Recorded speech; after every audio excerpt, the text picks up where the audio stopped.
From the moment he was born, life seemed determined to test him.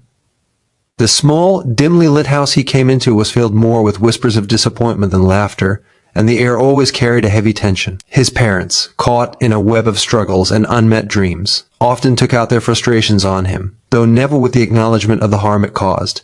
Every misstep, every innocent question, was met with sharp words or cold silence. Yet, within that frail, small body, something flickered in awareness, even as a child, that the world might try to break him, but it could never truly extinguish the spark growing inside.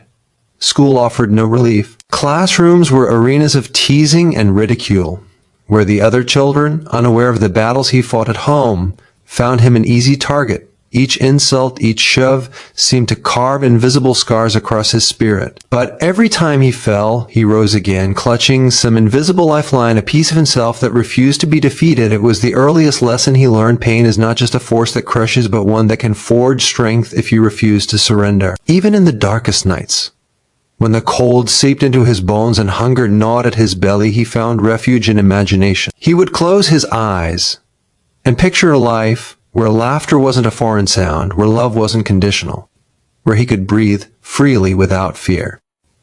The characters in his mind, heroes who faced impossible odds, became mirrors of what he could one day become. And slowly, silently, he began to cultivate resilience. Every harsh word, every humiliation became a building block. He learned to move through fear, to armor himself not with bitterness but with determination. He understood, long before most children do, that survival was not passive. It required courage, cunning, and an unwavering belief that he deserved more than the hand he was dealt. By the time he reached adolescence, life had already taken a toll on him that many never face in a lifetime. Yet it was during those years that his unbreakable spirit truly began to take shape. He discovered books' windows into other worlds, other lives, other possibilities, and through them, he found not just solace, but instruction. He read stories of individuals who had faced trials that dwarfed his own, yet emerged stronger, wiser, and unbowed. Slowly, he adopted their mindset. Pain, he realized, was not a sentence, but a teacher. Each failure, each betrayal, each lonely night became a lesson, a test of endurance. And with every lesson learned, he grew more certain that the life he desired, the freedom he craved, was not handed out, it was claimed. Yet even as he cultivated his inner strength, the world continued to challenge him. Friendships were scarce, for trust was difficult when betrayal was so familiar. Opportunities were few, and doors that should have been opened to a boy of ambition were shut with indifference or disdain. But he refused to allow circumstance to dictate his identity. Instead, he took to observing the world with acute attention. He watched the patterns of success, the habits of those who thrived despite adversity, and he internalized their strategies. He began setting small goals, sometimes as simple as finishing a book, sometimes as daring as standing up to a bully, and achieved them quietly, steadily, relentlessly.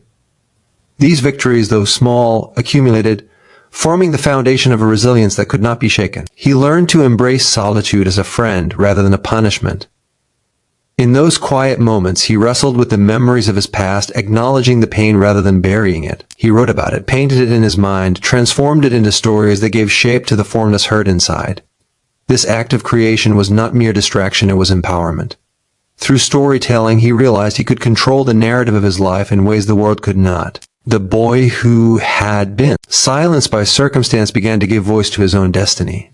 By the time he stepped into adulthood, the scars of his childhood were still there, etched deep into his soul, but they no longer dictated his actions. They had been tempered into strength, empathy, and insight. He faced the world not with bitterness, but with a quiet, unshakable confidence.